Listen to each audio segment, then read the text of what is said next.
I pretended I had lost everything, the house, the car, the job. I wanted to test my family. My wife said, I wasn't born to live on scraps. My son refused to help. My wife is ashamed of you. I slept on the street that night, but when a homeless boy offered me a bowl of bone soup, I felt something. The next day, I decided to do something that would change everything. I'm glad to have you here. Follow my story until the end and comment the city you're watching from so I can see how far my story has reached. My name is Harold, and at 64 years old, I made a decision that would either destroy my family or reveal who they truly were. After 42 years of marriage and 38 years building what everyone called a business empire, I decided to test the people I loved most. I pretended I had lost everything.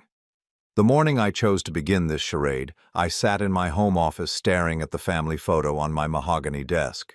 Margaret, my wife of 4 decades, smiled back at me with those green eyes that once made my heart skip. Our son David stood behind us, his arm around his wife Elena, both looking prosperous and content. I had given them everything: the house, the cars, the private school education, the college tuition, the wedding that cost more than most people make in 2 years. I had worked 18-hour days, missed countless dinners, skipped vacations, all to ensure they never wanted for anything. But lately, something had been gnawing at me. The way Margaret's eyes would glaze over when I talked about retirement. How David only called when he needed money or when Elena pushed him to maintain appearances. The conversations that stopped abruptly when I entered rooms. The feeling that I had become nothing more than a walking bank account to the people who were supposed to love me unconditionally. So I crafted my lie carefully. I told them the construction company had failed, that bad investments had wiped out our savings, that creditors were seizing everything. I made it sound convincing. Detailed stories about market crashes and betrayals by business partners. I even printed fake legal documents to make it appear official. The morning I broke the news, Margaret was in our kitchen making her usual cup of Earl Grey tea. She wore her silk robe, the expensive one I had bought her for our last anniversary. Her perfectly manicured nails tapped against the marble countertop as I spoke. "Margaret, we need to talk," I said, my voice deliberately shaky. "I've been trying to figure out how to tell you this, but there's no easy way. We've lost everything." She set her teacup down with a sharp clink. "What do you mean, lost everything?" I launched into my rehearsed explanation, watching her face carefully. At first there was shock, then confusion, but what followed made my stomach drop. Her expression didn't soften into concern for me or for us. Instead, her lips pressed into a thin line of irritation. "How could you let this happen, Harold?" Her voice was cold, calculating. "How could you be so careless with our future?" Not our future together. Our future, as if mine no longer mattered. "The bank is foreclosing on the house next week," I continued, my heart pounding as I delivered each fabricated detail. "We'll have to move out. I don't know where we'll go." Margaret stood up abruptly, her chair scraping against the tile floor. She paced to the window overlooking our perfectly manicured garden, the one she had spent thousands of dollars landscaping just last spring. "I wasn't born to live on scraps, Harold," she said without turning around. "I won't do it.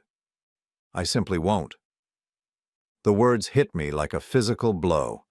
Not, "We'll figure this out together," or "Money doesn't matter as long as we have each other."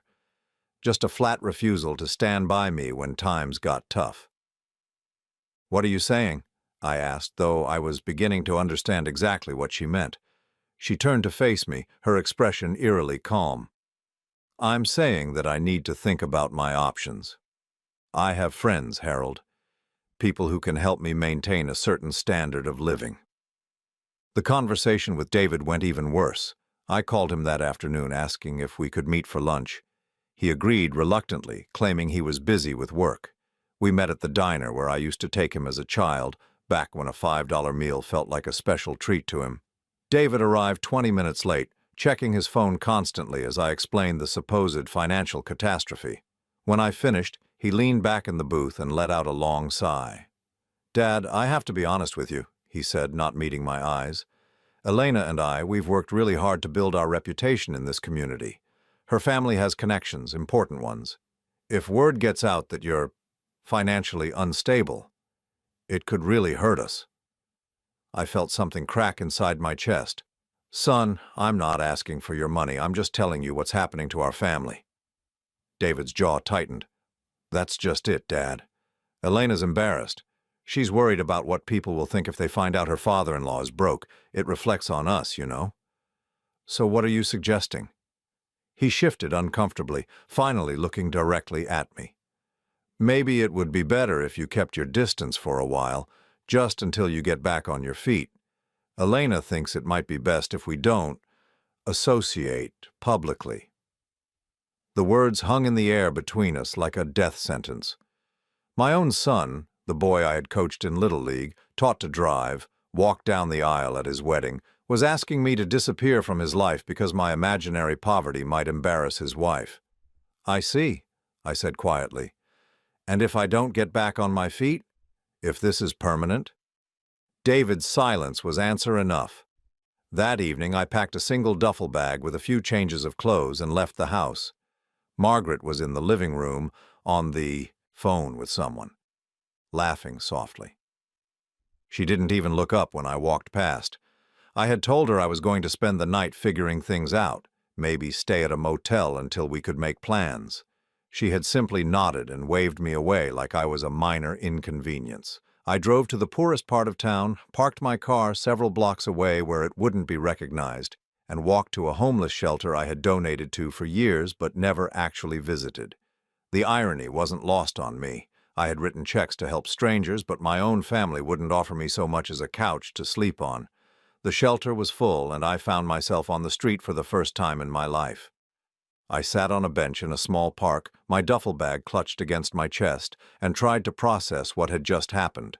In the span of 12 hours, the two people I loved most in the world had essentially told me I was no longer welcome in their lives. The night air was cold, and I pulled my jacket tighter around me. A few feet away, a shopping cart rattled as an elderly woman pushed it slowly past, all her worldly possessions contained within its rusty frame. I wondered if this was my future now. Not because I was actually poor, but because the people who were supposed to catch me when I fell had instead stepped aside and let me hit the ground. As I sat there in the darkness, listening to the distant sounds of traffic and trying to understand how my life had unraveled so quickly, one thought kept returning to haunt me. Maybe I had never really known my family at all. The second night on the streets taught me more about human nature than 40 years in business ever had. I woke up on that park bench with my back screaming and my dignity in tatters, but something else had awakened in me too. A clarity I hadn't expected. I spent the morning walking through parts of the city I had driven past countless times but never really seen. The unemployment office, the food bank, the community center where people lined up for free meals. These weren't just statistics anymore. These were real people with real stories, and I was now one of them, at least in appearance. It was around noon when I met Tommy. I was sitting outside a convenience store trying to figure out my next move, when this kid approached me. He couldn't have been more than 12 years old, wearing clothes that had seen better days and shoes with holes that let the cold seep through. His dark hair was uncombed, and he had that look, the one kids get when they've had to grow up too fast. "Hey, mister," he said, his voice cautious but not unkind. "You look hungry." I was about to tell him I was fine, that I didn't need charity from a child, but something in his eyes stopped me. This kid understood hunger in a way I was only beginning to comprehend. "I'm okay, son," I said instead, "but thank you." Tommy studied me for a moment, then reached into a small backpack that looked like it had been rescued from a dumpster. He pulled out a thermos and a plastic spoon. "My mom used to make bone soup," he said, unscrewing the lid. "Before she got sick. I learned how to make it myself. It's not much, but it fills you up." The smell that rose from that thermos was unlike anything I had ever experienced. Not because it was particularly appetizing, it was thin and watery, but because it represented something I had forgotten existed. Pure, uncomplicated kindness. "I can't take your food," I protested. Tommy shrugged. "I got enough for both of us. Besides, my grandma always said food tastes better when you share it. We sat there on the sidewalk, passing that thermos back and forth like it was the finest meal money could buy. Tommy told me his story between sips. His mother had died of cancer 2 years ago. His father had never been in the picture. He had been bouncing between relatives who didn't want him and foster homes that were overcrowded and underfunded. "Most people look right through you when you're like this," he said, gesturing to his worn clothes. "Like you're invisible or something, but you see everything they don't want you to see." His words hit me harder than I expected. Here was this child who had every reason to be bitter and angry, sharing his only meal with a stranger. Meanwhile, my own family, people who had never known real hardship, had turned their backs on me the moment things got difficult. While Tommy and I shared that simple soup, I decided to check in on my family. Not to crawl back begging, but to see how they were handling my absence. What I discovered made my blood run cold. I drove past my house, our house, and saw Margaret's car in the driveway alongside one I didn't recognize. A black BMW with expensive rims. I parked down the street and watched as a man I had never seen before emerged from my front door. He was younger than me, well-dressed, confident. He kissed Margaret goodbye like he belonged there. The shock of it nearly made me sick. This wasn't a new development. The way they moved together, the casual intimacy. This had been going on for a while. Maybe years. I followed the BMW to an upscale coffee shop downtown and observed from my car as this stranger met with other people, conducting what looked like business meetings. Eventually, I worked up the courage to go inside and ask the barista about him. "Oh, that's Robert Mitchell," she said cheerfully. "He's a regular, real estate developer, I think, always talking about big deals and new projects." Robert Mitchell. The name rang a bell, but I couldn't place it immediately. Then it hit me. He was the developer who had tried to buy out several of my construction sites over the years. I had always refused his offers, considering them lowball attempts. Now he was in my house, kissing my wife. The revelation about Margaret was devastating enough, but what I discovered about David was even worse. I drove to his office building and waited in the parking garage until he came out for lunch. Instead of going to a restaurant, he went to a casino on the outskirts of town. I followed him inside, staying far enough back to avoid detection. What I saw made my heart sink. David wasn't there for a casual meal or entertainment. He was at the poker tables, and from the desperate look on his face and the stack of chips in front of him, this wasn't his first visit. I watched for over an hour as he lost hand after hand, his frustration growing with each failed bet. When he finally left, I heard him on the phone with someone. "I know I'm behind on payments," he was saying, his voice strained, "but I can get the money. My dad's got assets we can liquidate. Just give me another week." My dad's assets. He was gambling with money he thought he would inherit, money he assumed would always be there to bail him out of his mistakes. That evening, I returned to the park where I had met Tommy. He was there again, setting up what looked like a makeshift camp behind some bushes. When he saw me, his face lit up. "Hey, soup guy," he called out. "How'd your day go?" I sat down beside him, feeling older than my 64 years. "I learned some things about my family today, things I wish I hadn't." Tommy nodded knowingly. "Yeah, families can be weird. Sometimes the people who are supposed to love you the most are the ones who hurt you the worst." "Is that what happened to you?" He was quiet for a moment, arranging his few possessions in his small space. "My uncle told me he'd take care of me after Mom died, but really he just wanted the Social Security money.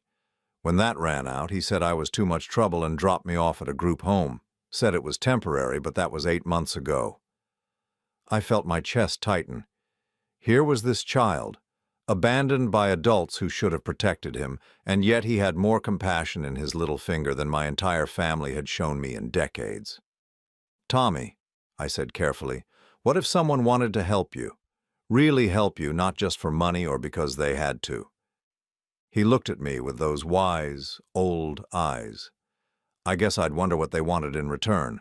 Adults always want something. His honesty was like a mirror reflecting all the transactional relationships I had built over the years. Even with my own family, everything had become about what I could provide, not who I was as a person. As we settled in for another night under the stars, I made a decision. Tomorrow I would begin gathering evidence about what Margaret and David were really up to. Not because I wanted to hurt them, but because I needed to understand the full scope of their betrayal, because something told me that what I had discovered today was just the beginning. The third day of my supposed downfall brought revelations that shattered everything I thought I knew about the people I had spent my life loving and protecting.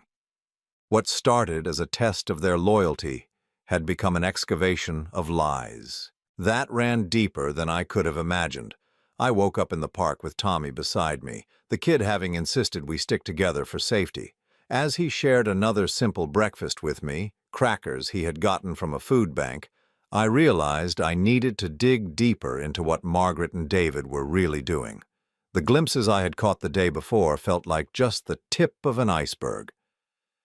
"I need to go take care of some business today," I told Tommy as we packed up our makeshift camp. "Will you be okay on your own?"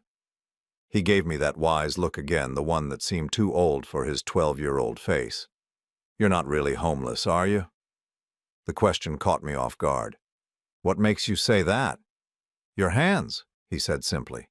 "They're soft, and your teeth are too clean. Plus, you don't smell like someone who's been on the streets for months." I stared at him, realizing that this child had more street smarts than I had given him credit for. There was no point in lying to him. "You're right," I admitted. "I'm trying to figure out if my family really loves me, or if they just love what I can give them." Tommy nodded, as if this made perfect sense. "Adults do weird tests sometimes. My mom used to say that people show you who they really are when they think nobody's watching." His mother had been wiser than she knew. I spent the morning following Robert Mitchell, the man I had seen leaving my house. It wasn't difficult. His BMW stood out and his routine seemed predictable. He went to a high-end gym, then to an office building downtown where he apparently ran his real estate development company. But it was his lunch meeting that provided the breakthrough I wasn't prepared for. I watched from across the restaurant as Robert sat down with Margaret. Not a chance encounter. This was clearly planned. They ordered wine, held hands across the table, and spoke in the intimate way of people who had been together for a long time. At one point, Margaret pulled out what looked like house keys and slid them across the table to him. My house keys. I felt sick to my stomach as the implications hit me. This wasn't just an affair. Margaret was giving him access to everything I owned. But why would she need to do that unless... The answer came to me like a punch to the gut. Unless they were planning to take it all. I followed Margaret after lunch, staying several cars back as she drove not to our house, but to a luxury apartment complex across town. She used a key card to enter the parking garage, clearly familiar with the place. This wasn't a casual visit. She had been living a double life. The apartment directory in the lobby listed R. Mitchell in Unit 1207. Margaret had been maintaining a second residence with her lover while I worked myself to exhaustion to maintain the lifestyle she claimed to need. But the real shock came when I checked the apartment's lease information through a contact I still had at the property management company. The lease had been signed 8 years ago. 8 years. Margaret had been planning her exit from our marriage for nearly a decade, and I had been too blind to see it. That afternoon, I decided to investigate David's situation more thoroughly. If Margaret had been deceiving me for years, what had my son been hiding? I went to his office building and struck up conversations with people in the lobby, pretending to be a potential client looking for information about David's company. What I learned made my blood run cold. "Oh, David Hendricks," said a woman who worked for an accounting firm in the same building. "I heard his company's been having some serious cash flow problems. Word is, he owes money to some pretty dangerous people." Dangerous people? My son wasn't just gambling, he was in debt to loan sharks. I called an old friend who worked in banking and asked him to do some discreet checking on David's financial situation. What he told me a few hours later confirmed my worst fears. "Harold, I don't know what your son has gotten himself into, but his business accounts have been overdrawn repeatedly for the past 6 months. He's been taking cash advances on multiple credit cards, and from what I can see, most of that money has been going to casinos and offshore betting sites. How much are we talking about? I asked, dreading the answer. Conservative estimate? He's probably into debt for at least $200,000, maybe more. $200,000. Money he didn't have, borrowed against expectations of an inheritance he thought was guaranteed. But the conversation with my banker friend revealed something even more disturbing. Harold, there's something else you should know. Someone's been making inquiries about your business accounts and property holdings.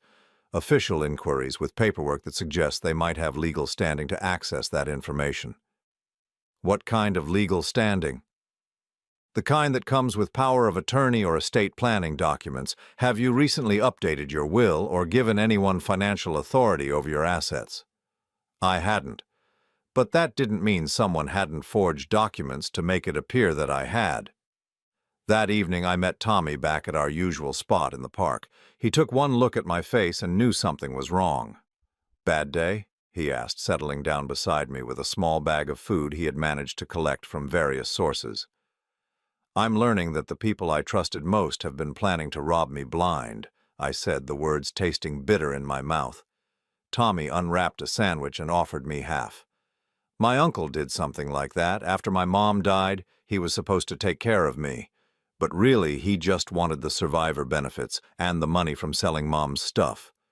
When I figured it out and tried to tell the social worker, he said I was lying and making up stories because I was traumatized. What happened? He kept all the money and dumped me in foster care when the benefits ran out. But before he did, I heard him on the phone with his girlfriend, laughing about how easy it had been to fool everyone." I felt a surge of anger on Tommy's behalf, but also recognition. Margaret and David weren't just betraying me, they were laughing about it, confident that I would never discover their plans. "Tommy," I said carefully, "what would you say if I told you I might need some help gathering evidence against people who are trying to steal from me?" His eyes lit up with understanding. "I'd say that kids like me are basically invisible to adults. We see everything, but nobody thinks we're smart enough to understand what we're seeing." That night, as we prepared to sleep under the stars again, I began forming a plan. Margaret and David thought they were so clever, playing the long game while I remained oblivious, but they had made one crucial mistake. They had underestimated me. More importantly, they had never considered that I might have allies they couldn't see coming. The next morning, I would begin the most important investigation of my life. Not to build a case for business expansion or to negotiate a construction contract, but to uncover the full scope of my family's betrayal and figure out how to protect myself from the people who were supposed to love me most. But first, I needed to make sure Tommy understood what he was getting involved in, because something told me that what we discovered next would be far worse than anything I had imagined so far. What I discovered in the following days destroyed any remaining hope I had that my family's betrayal might have limits. Working with Tommy, who proved to be an invaluable ally in ways I never could have anticipated, I uncovered a conspiracy so methodical and cruel that it left me questioning everything I thought I knew about human nature.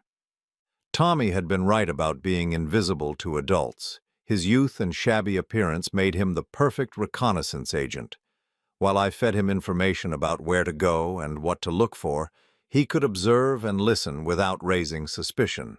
It was a partnership born of mutual abandonment, both of us cast aside by people who should have protected us. The breakthrough came when Tommy overheard a conversation between Margaret and Robert at a coffee shop near the real estate office. He had been sitting in a corner with a newspaper someone had left behind, pretending to read while actually listening to every word they said. "She talked for almost an hour," Tommy reported back to me that evening. "The woman, your wife, she kept saying things like, 'Once Harold's out of the picture,' and 'when we have full control.' The man kept telling her to be patient, that their plan was working perfectly." My hands clenched involuntarily. "What else did they say?" The scary part was when they talked about papers. Legal papers. The woman said something about how Harold would never know what hit him, and that by the time he figured it out, it would be too late to stop them. Legal papers. The pieces were starting to come together in the most horrifying way possible. The next day, I took a risk and called my attorney, James Morrison, who had handled my business and personal legal matters for over 15 years. I told him I was conducting a confidential review of my estate planning and needed to know if anyone had been in contact with his office recently about my affairs. What he told me made my blood freeze. "Harold, that's strange that you ask. Just last week I received a call from someone claiming to be your wife's attorney. They were inquiring about your will and asking about procedures for emergency power of attorney in cases of mental incapacity."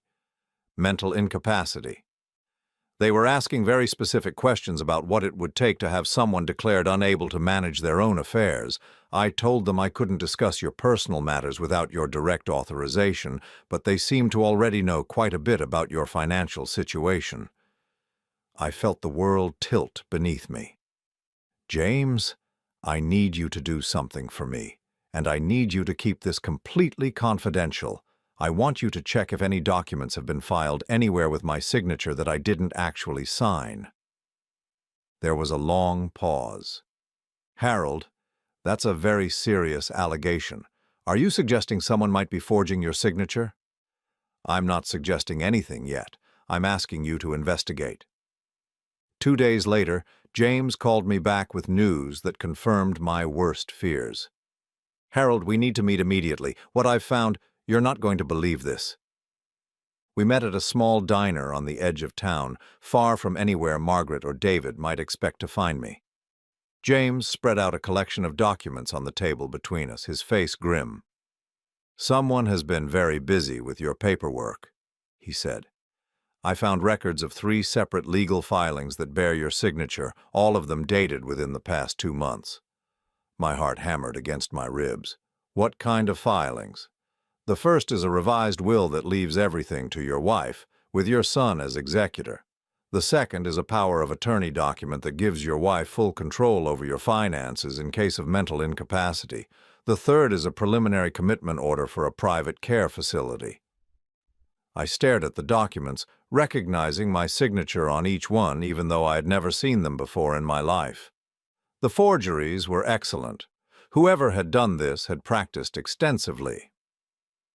"The commitment order is the most concerning," James continued. "It's a preliminary filing that would allow for emergency psychiatric evaluation and potential involuntary commitment if certain criteria are met." "What criteria?" "Basically, if 2 licensed physicians and a family member attest that you're a danger to yourself or others due to mental illness or cognitive decline, this document would fast-track your commitment to a facility." The room seemed to spin around me. They weren't just planning to steal my money.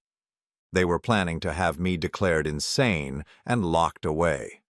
"James, how would something like this work in practice?" His expression was troubled. "If they could demonstrate that you were behaving erratically, say if you were found living on the streets, acting paranoid, making accusations against family members, and if they had medical professionals willing to support their claims, they could have you committed within 72 hours. I felt sick. My pretense of being homeless and destitute hadn't just been a test. It had provided them with exactly the evidence they needed to support their case for my mental incompetence. "There's more," James said quietly. "I did some checking on the care facility mentioned in the commitment order. It's a private institution that specializes in long-term care for patients with severe cognitive impairment. Once someone is admitted there, it's extremely difficult to get them released." "How difficult?" "The average stay is 18 months to 3 years. Many patients never leave." I sat back in the booth, trying to process the magnitude of what my family had planned. It wasn't enough for them to abandon me when they thought I was poor. They had actively conspired to steal everything I owned and then warehouse me in an institution where I couldn't fight back. But James wasn't finished with his revelations. "Harold, I also looked into the real estate transactions you asked me to check.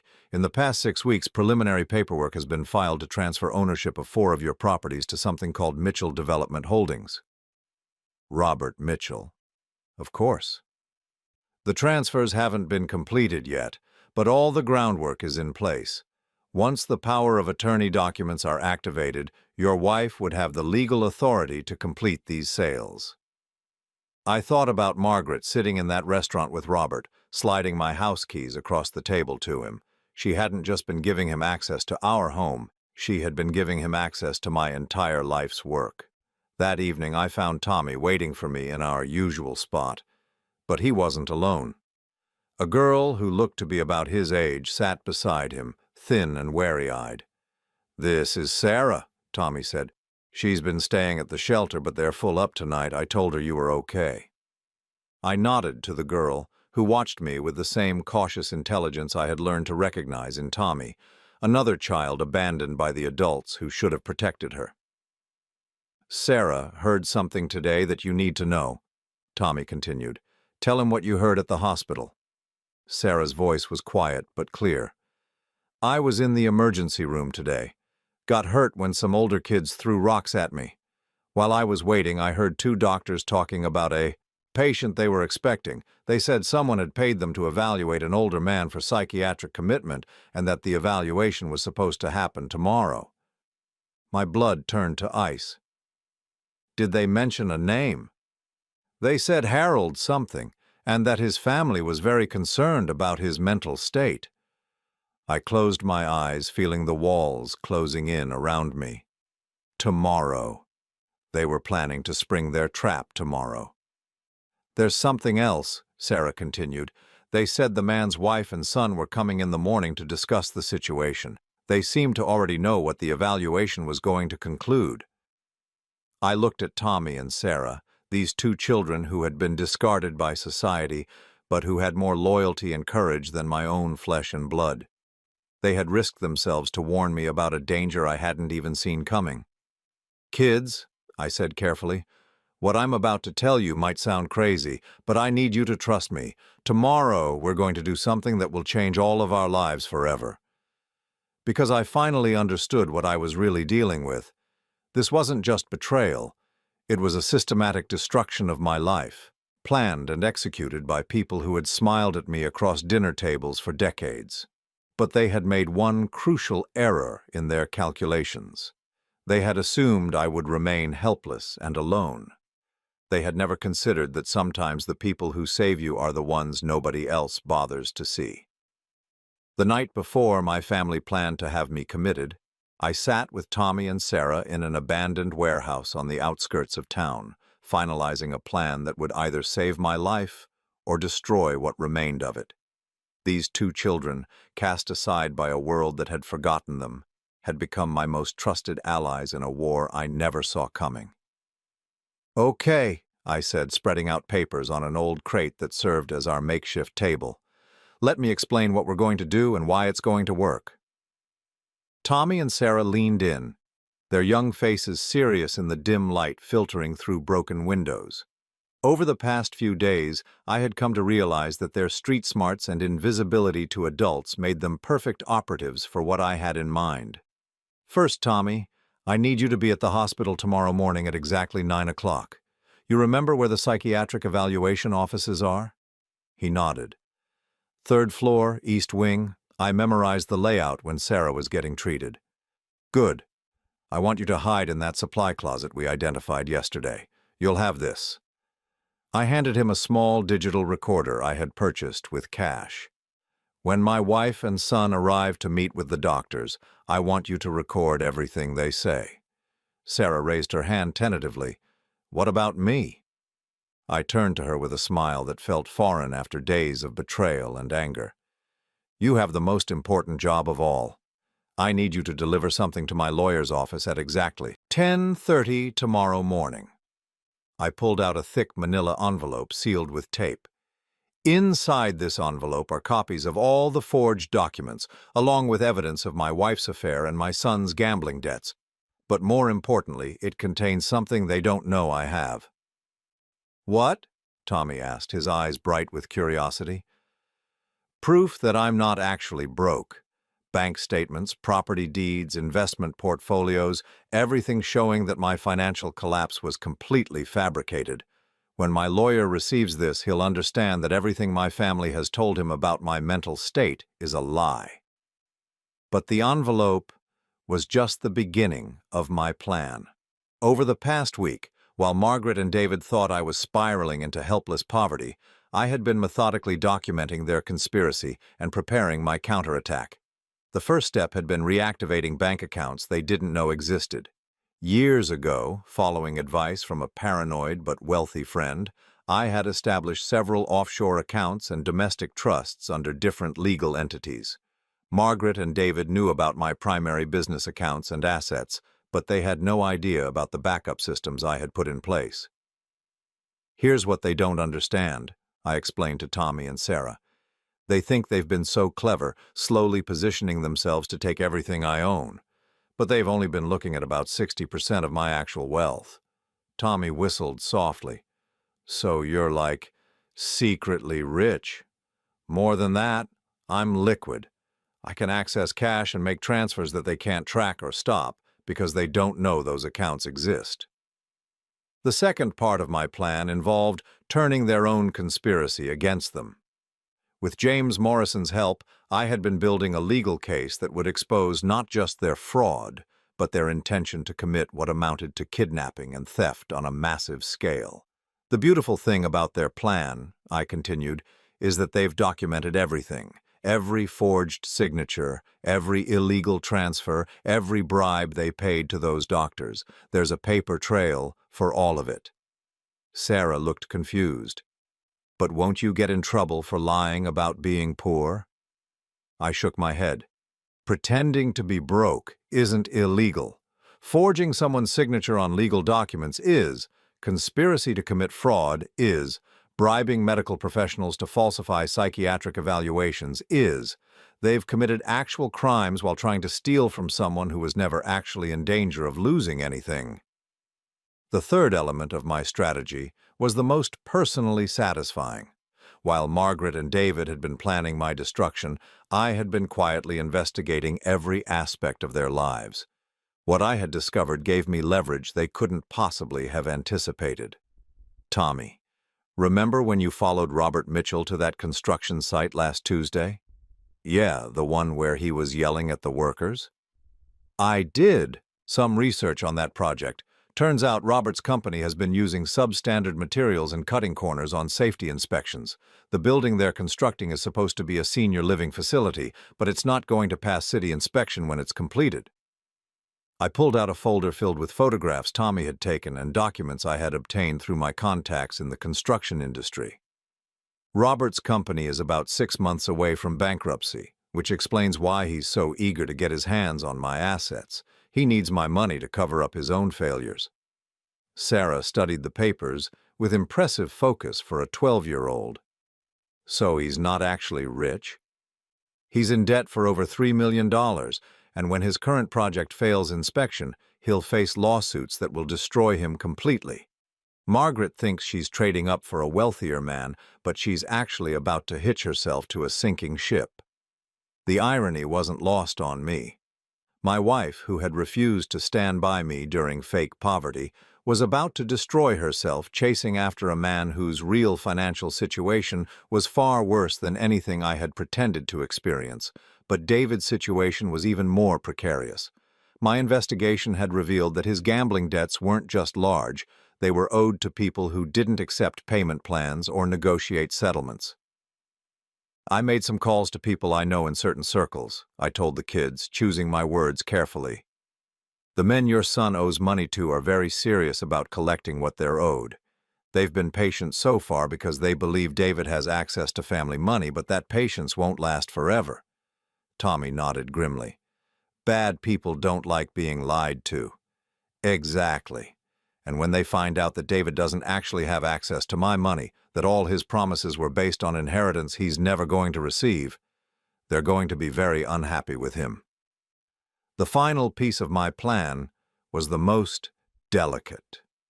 While I wanted justice for what my family had done to me, I also wanted to protect the 2 children who had shown me more loyalty in a week than my wife and son had shown me in years. "Kids, after tomorrow, your lives are going to change dramatically. But I need you to understand that this is your choice. If you want to walk away right now, I'll give you money to get somewhere safe, and you'll never see me again." Tommy and Sarah exchanged glances. Then Tommy spoke for both of them. "We don't have anywhere else to go, and you're the first adult who's ever treated us like we matter. We're staying." Sarah nodded emphatically. "Besides, your family is mean. They deserve whatever happens to them." As we prepared to leave the warehouse and get into position for the next day's operation, I felt something I hadn't experienced in years: the satisfaction of being truly understood and unconditionally supported. Margaret and David had spent decades taking my love for granted, assuming I would always be there to provide for them regardless of how they treated me. They had never considered that their actions might have consequences, or that I might eventually reach a breaking point. Tomorrow they would learn that even the most patient man has limits. The morning of the planned psychiatric evaluation, I watched from a rented car across the street as Margaret and David arrived at the hospital together. They moved with the confidence of people who believed their victory was assured, chatting casually as they walked through the main entrance. They had no idea that their conversation would be recorded, their conspiracy would be exposed, and their carefully constructed lies were about to collapse around them. More importantly, they had no idea that the man they were planning to destroy had been several steps ahead of them all along. The confrontation that ended my old life and began my new one took place not in a courtroom or a boardroom, but in the very house where I had raised the son who tried to destroy me. It was 2 weeks after the failed psychiatric evaluation, and Margaret and David had no idea that their entire world was about to collapse. James Morrison had orchestrated everything perfectly. The recordings Tommy had made revealed Margaret and David discussing their timeline for having me committed, their plans for liquidating my assets, and most damning of all, their casual cruelty as they laughed about how easy it had been to manipulate the old fool. But the legal evidence was just the beginning. What happened next was a master class in consequences, finding people who thought they were untouchable. I arrived at the house at precisely 3 o'clock in the afternoon, using the key I had never returned. Margaret and David were in the living room with Robert Mitchell, the three of them hunched over papers spread across the coffee table, papers that, according to James, were forged transfer documents for my remaining known assets.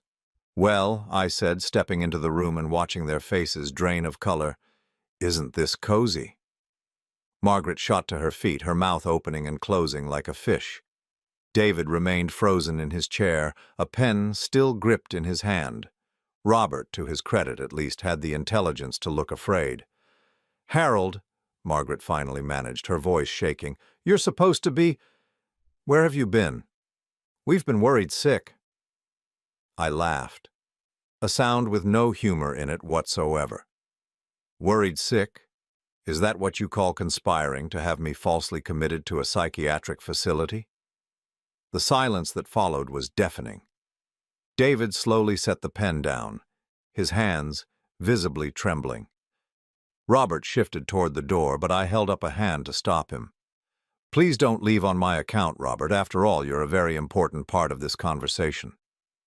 I pulled out a thick folder and set it on the table, right on top of their forged documents. "This contains recordings of your conversations, copies of the forged legal papers, evidence of the bribes you paid to Dr. Williams and Dr. Peterson, and detailed documentation of Robert's financial situation." Robert's face went ashen. "You don't know what you're talking about." "Don't I? Mitchell Development Holdings is approximately $3,200,000 in debt. Your senior living facility project is using materials that won't pass inspection, and you've been falsifying safety reports for 8 months. When that building fails its final inspection next month, you'll face lawsuits that will bankrupt you completely." I turned to Margaret, whose carefully maintained composure was cracking like old paint. "Did Robert mention any of this when you were planning your new life together? Did he tell you that the apartment you've been living in for 8 years is actually rented under his company's name, and that when his company fails, you'll be evicted?" Margaret sank back into her chair, the reality of her situation finally penetrating. "That's not—" "Harold, you don't understand. We can work this out." "Can we? The way we worked out your 8-year affair? The way we worked out David's $200,000 in gambling debts? The way we worked out your plan to steal everything I've spent my life building? David found his voice at last. Dad, if you would just listen. Listen to what, son? To you explaining how my money was going to solve your problems, how you convinced yourself that stealing from your father was somehow justified because you needed it more than I did? I opened the folder and pulled out a specific set of documents. Did you know that the men you owe money to have been watching our house?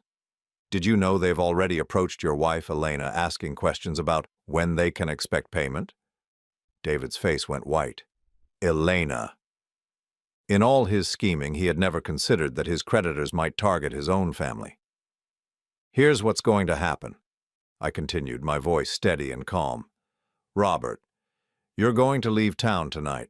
I've already sent copies of the evidence about your construction fraud to the city inspector and the district attorney. If you're smart, you'll be gone before they issue the warrants. Robert looked like he wanted to argue, but the fight had gone out of him.